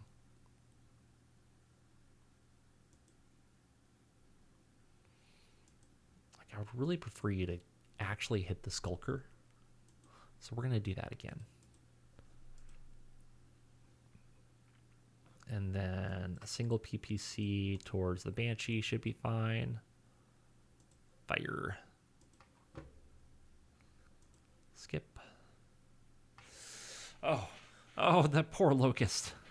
The poor Locust. All I wanted to do was run and be merry. And instead it took a PPC to the right leg and a AC5 to the right leg. Nothing has been hit more than this poor little Locust. All right, but the Archer hits the Phoenix Hawk. Only 9 missiles hit, 5 damage to the right arm, another 4 damage to the right arm. We're into internal structure, critical hit on the shoulder, which I'm okay with. Oh, so close to destroying the head on the Phoenix Hawk. 1 internal structure remaining. Phoenix Hawk finally hits with the large laser. Ouch. I finally hit the Skulker with my little AC2s. And then PPC hits the Banshee, but goes to the left leg, so nothing. Locust fell over. My pilot fails all over the place and takes some damage.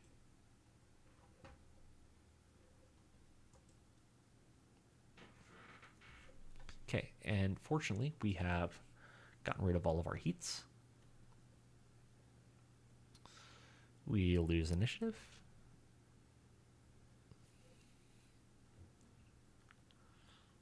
Well, Locust is not going anywhere.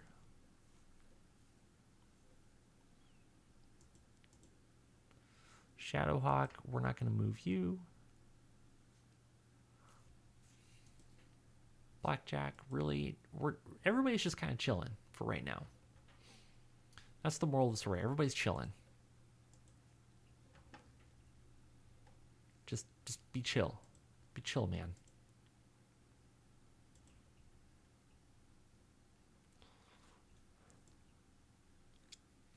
Yeah, it's okay, bud. It's okay. I don't expect you to roll an 11. You just hang out and flail in the mud a little.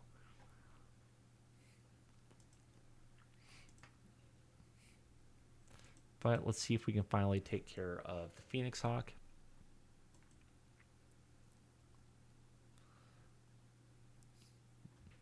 And then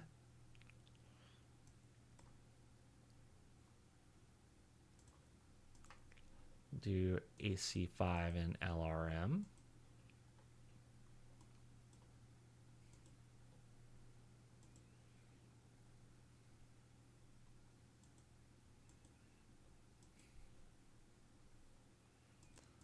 Let's go ahead and fire at the APC this time. I think we'll hopefully have better luck.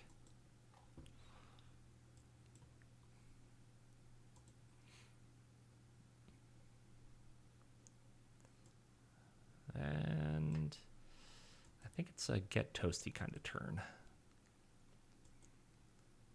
Okay. We'll see what happens.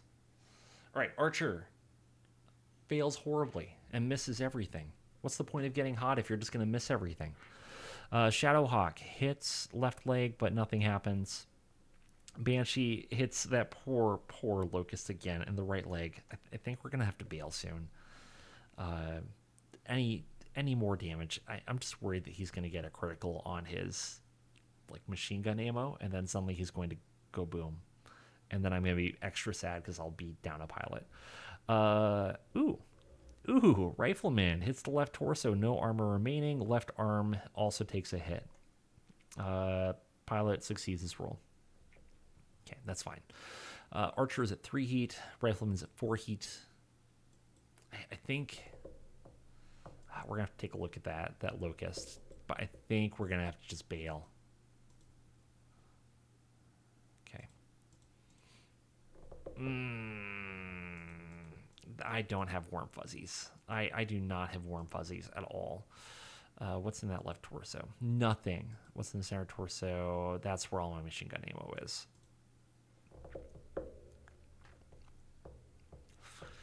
The longer we're there, the longer he's a target, which is the advantage.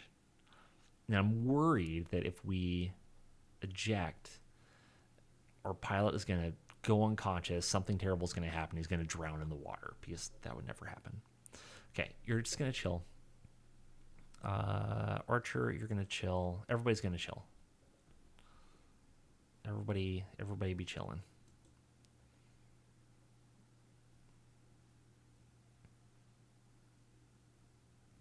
Okay, let's do that. That and that. Okay. Locust, not surprising, fails. That's interesting. I didn't actually expect for him to keep shooting at the Locust.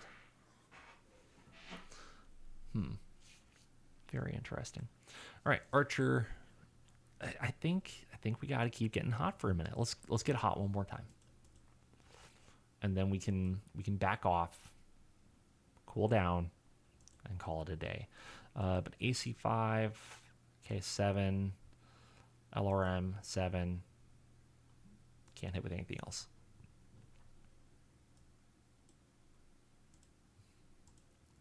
Let's go for the APC again.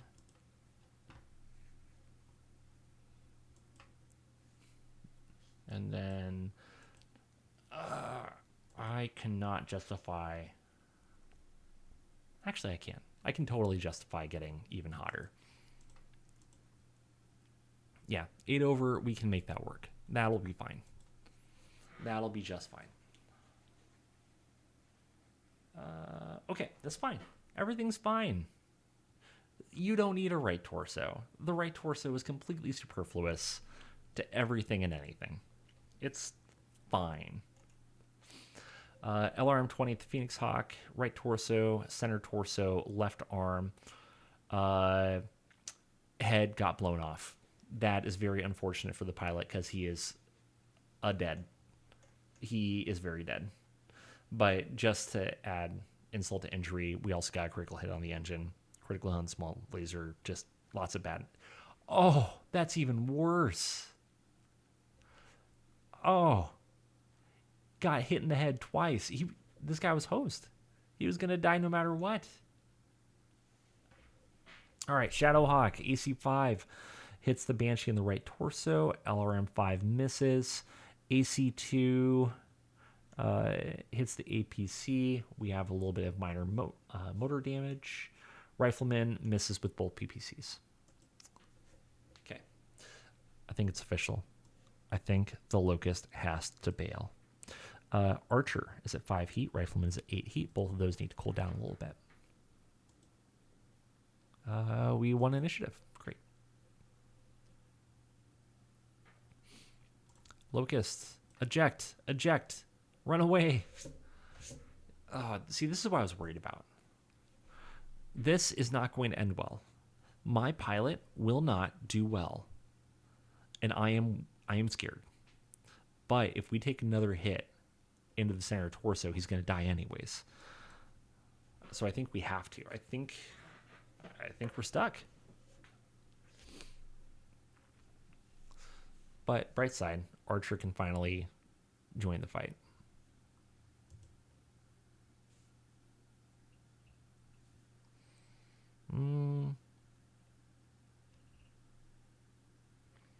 Yeah, let's do that. You can sit there. Everybody can chill. Yep, Locust destroyed. But, oh, he rolled a 9. What is more exciting than that? Well, a lot is actually more exciting than that. But at least my pilot did not die. He did not die a terrible death. Or she. They did not die a terrible death. Okay, currently at 7 heat. Do I want to be at 3 heat next turn? Yeah, that's fine. Yeah, that's totally fine.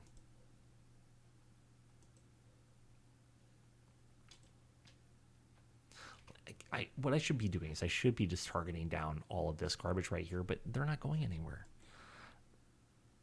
So why wouldn't I want to just target down the Banshee? Although I think I already met my objectives. Okay, so prevent falling forces from reaching the far side of the map. I can't really say that I've done that. Capture intact units from the following forces. Destroy or rout 50% of Draconis Combine Op 4. So, yes, I have at least done that. I have destroyed 50% of the Op 4. So that would get me +2. And then I need to prevent the others from at least 50%. I think it was 50%, right? Yeah. 50% from reaching the far side of the map. So really, I just need to target down these guys, and that's all I need to do. So I really just need to target those dudes down, and then we can call this good. Otherwise, that PPC is going to keep eating me alive.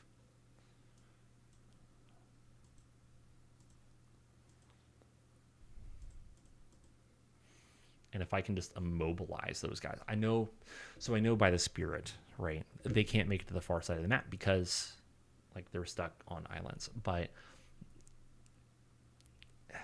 stupid map design, more than anything else. All right. Yeah, we can have 2 heat tomorrow or next turn. That's fine.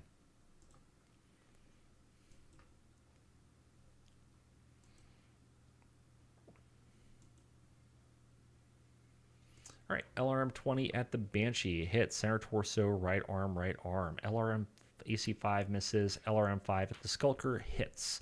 Moderate damage, +2 to driving rolls, -1 MP. Blackjack misses with everything. This is my surprise face. PPC at the Archer misses. AC5 at the Archer misses. Rifleman, PPC misses by 1. All right, so we're down to 3 heat on the Archer and 2 heat on the Rifleman.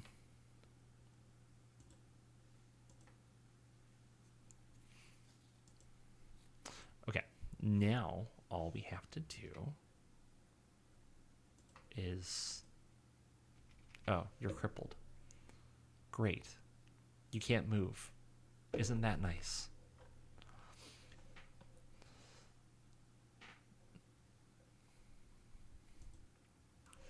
Oops.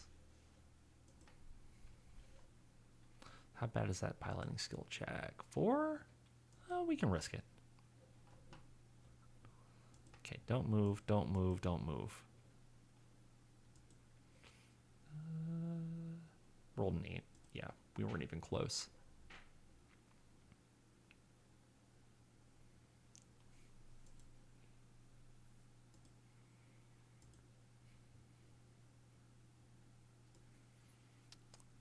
How badly do I want this to end? A lot, but we're not going to get super hot, so it's fine. AC5.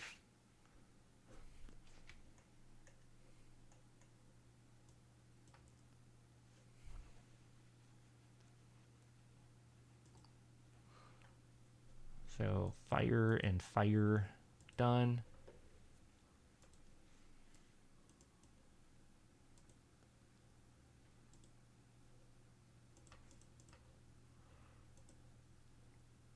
And then my happy little rifleman. Actually, that was the wrong thing. That one.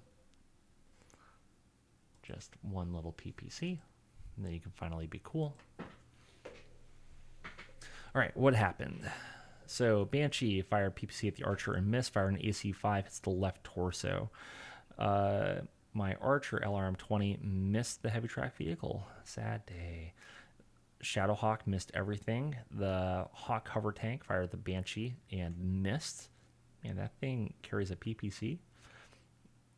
Okay, good. So the AC2 at the APC made it immobile. It can no longer reach the north side of the map, so we can ignore that. And then the PPC missed. Everybody should... Okay, Archer's at 1 heat, but that's fine. And... we kind of want initiative.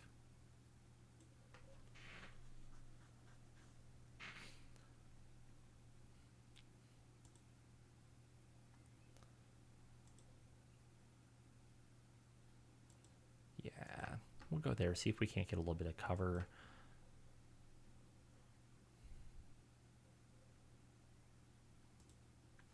What happens when I go there?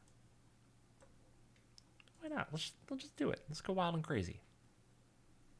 Skip and skip.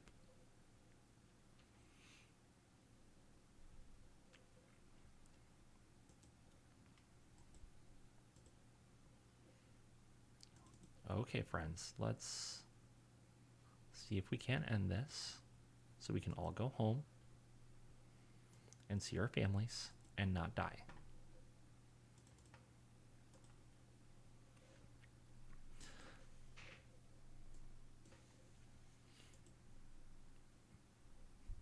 You know, you gotta love an AC2 and hate it all at the same time, because what's it actually good for? Like, it's not good against infantry. It's good against fast light units, kind of, but not, because you still gotta hit them like 10 times.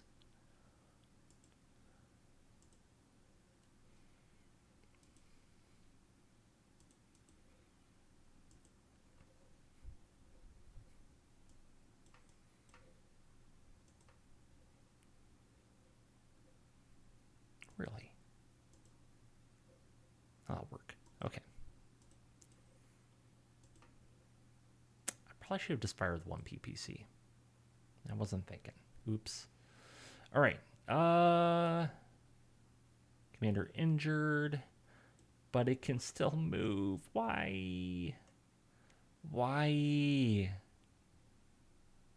All right, so the heavy tracked APC can still move, even though it just took a shit ton of missiles.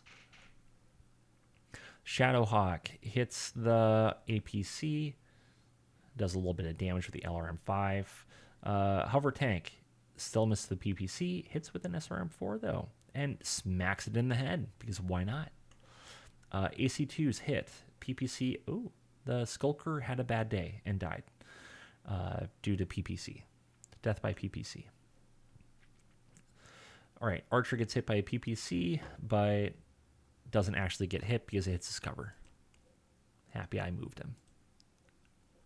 Okay, Archer's at 4. He actually, I think I've destroyed prevented 50%. No, we'll go one more round and then call it good. Because I think then it'll really be for sure. Because Skulker, 1, 2, 3, 4, 5. That's close. I think I need to make all of those immobile in order to really say that I succeeded.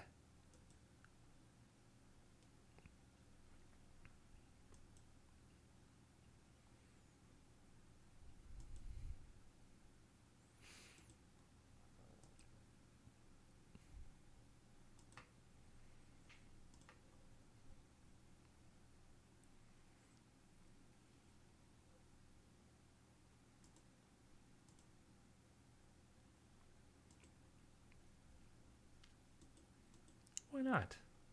Let's see what happens. So we'll send a couple of LRM-20s down at the Banshee, just see what happens. Who knows? Maybe we'll get lucky. Let's let the Phoenix Hawk deal with that heavy APC, though. Hopefully he has a little bit better luck. I mean, he's got an 8 to hit and a 6 to hit. I think that we have a good shot of actually getting it immobile, considering it's holding on by a thread. And then we just have to throw a couple of AC2s downrange and maybe a PPC just for funsies. Who doesn't love a PPC for breakfast? And nothing there. Okay.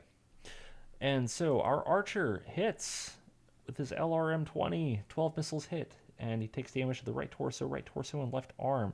Another 12 hit, right torso, center torso, and left torso. All the armor is gone on his left torso. He's down to internal structure and took a critical hit on his AC5. Whoop, whoop. Shadowhawk, AC5 hits the heavy APC, no motive damage. Stabilizer destroyed on the heavy track APC, but it can still move. One internal structure left on the front, because of course there is. Heavy hover tank hits the Banshee with a PPC to the left arm. And then SRM also hits the left arm. The Blackjack misses with all of its AC2s. Rifleman misses with the PPC. Banshee smacks the archer in the center torso with the PPC. Ah, well, isn't that neat? The Banshee fell and then breached, so now it's out of the fight. It's done. It's al dente. So I think we succeeded on that objective. All we have to do is deal with the last couple of small fry.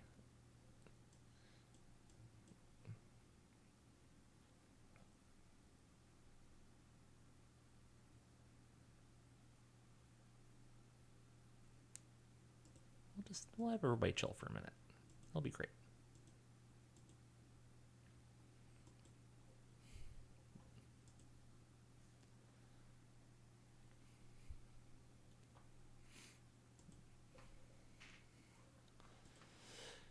It's a good thing that this fight is ending because I'm running out of LRM ammo.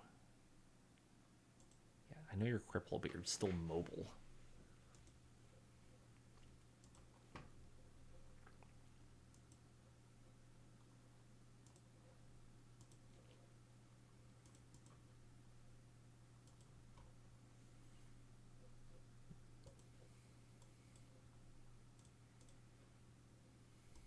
Oops.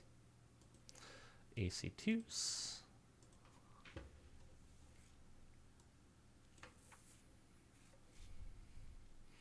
And a PPC. All right, what do we got? So, hover tank is shooting at some infantry in the open.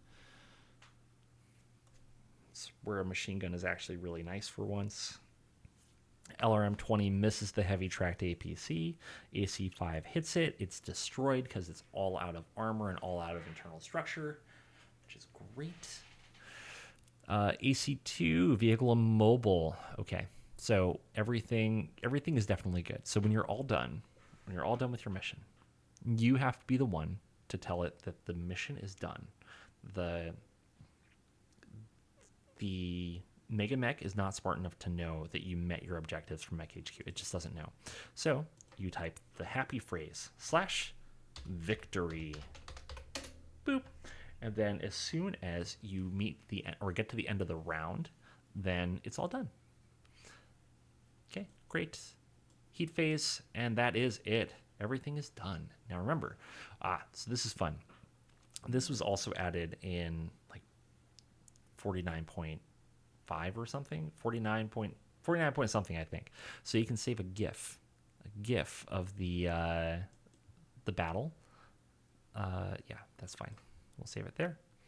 And so then the really funny thing is you can pull up a GIF and it shows what all happened during the battle. Isn't that fun? I think it's fun.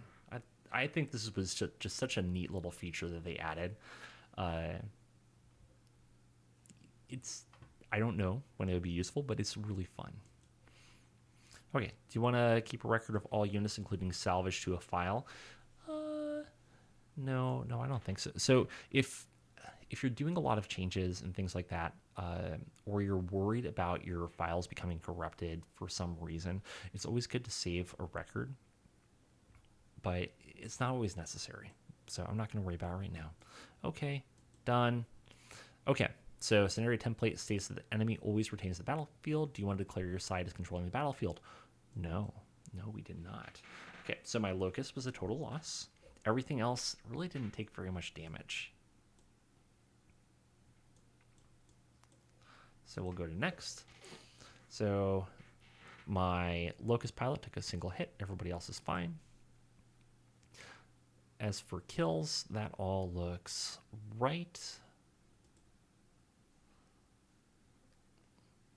So prevent these things from getting out of here. Oh, shoot. I know that the Skulker was still around. Karnov definitely disappeared. One of the heavy tracks was around. And one of the APCs was still around. Everything else got kaboomed. And I'm not going to count the foot platoons because they were bad things happened. Otherwise, everything else looks pretty accurate. Okay, so victory. We got 2 scenario victory points, 2 more scenario victory points, and that's it. Normally, after a battle, you'd be able to select your salvage, but because we have exchange salvage, we just get a sum, like a lump sum of money for how much it was all worth. Sergeant Mersha MekHQ got a purple heart for getting smacked in the head. Everybody else, they got involved in combat, so they get some edge, which is exciting. And voila, convoy raid, victory. All is right in the world. Oh, that's annoying. Oh, because we didn't control the field of battle. Sad day. All right. Well, ladies and gentlemen, we made it through our first battle. I think that for today, we'll leave it here. Thank you for joining me, and I will try to get a more set schedule for when I'll be streaming. Otherwise, you'll always be able to catch the VODs on YouTube. Please feel free to give me a follow. If you're watching on YouTube, please like the video and give it a follow. But until next time, see you later.